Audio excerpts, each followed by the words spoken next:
மதுரையிலே ஒரு அரசியல்வாதி கல்யாணம் நடத்துவதால் எம்ஜிஆரை கூப்பிட்டிருந்தார்.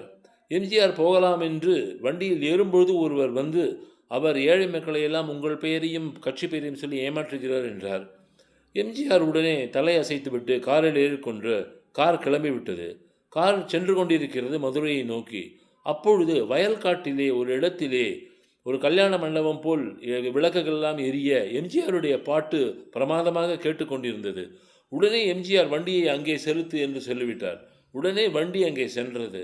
அங்கு கிராமமே திரண்டு விட்டது.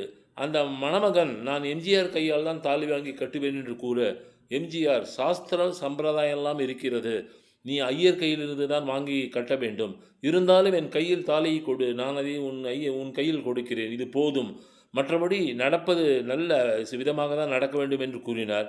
பின் அவர்களை ஆசீர்வதித்து விட்டு பணமும் கொடுத்துவிட்டு அங்கிருந்து கிளம்பும் பொழுது டிரைவரிடம் சென்னை போ என்று சொல்லிவிட்டார். இதுதான் எம்ஜிஆர்.